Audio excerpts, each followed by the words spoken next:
Nearly all of the leading Western media outlets have featured pro-U.S. intervention guests following recent airstrikes in Syria. Dan Cohen shows us how some unlikely news sources were also in favor of military intervention.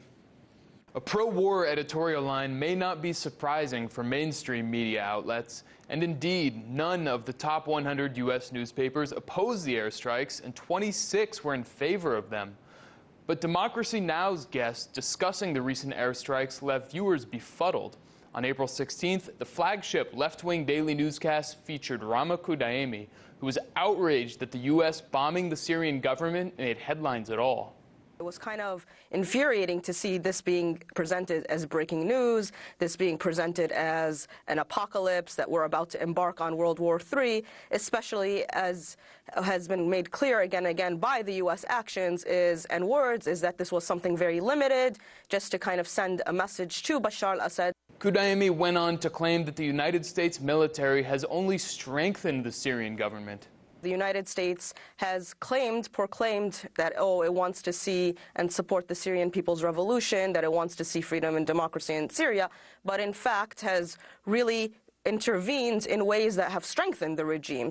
A quick reality check. From 2013 to 2017, the CIA ran $1 billion per year train and equip program to militants it had vetted as so-called moderate rebels. Many of these moderate rebels were either defeated by or joined al-Qaeda and Islamic State, taking their U.S.-supplied weapons with them.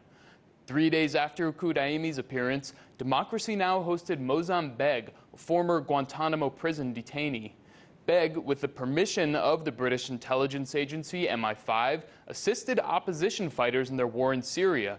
In his appearance on Democracy Now!, Beg called for the U.S. to implement a no-fly zone over Idlib province. Located in northern Syria along the Turkish border, Idlib province is now home to what top U.S. diplomat Brett McGurk called the largest al-Qaeda gathering since 9/11. General Martin E. Dempsey, the chairman of the Joint Chiefs of Staff under the Obama administration, said that imposing a no-fly zone across Syria would require as many as 70,000 troops and would initiate a hot war with Syria and Russia. For us to control all of the airspace in Syria would require us to go to war against Syria and Russia. That's a pretty fundamental decision that certainly I'm not going to make. Meanwhile, at The Intercept, Mehdi Hasan reserved his strongest criticisms not for the U.S. airstrikes based on a shaky allegation of a chemical attack, but for what he called apologists for Syrian President Bashar al-Assad. However, Hasan did not provide a single example of who the pro-Assad left consists of, instead claiming that anyone who asks for an example must be an apologist. Hasan's position is particularly interesting given his other employer is Al Jazeera, the network owned by Qatar, which has armed and funded extremist groups in Syria, including al-Qaeda. Neither Democracy Now! Nor The Intercept responded to requests for comment.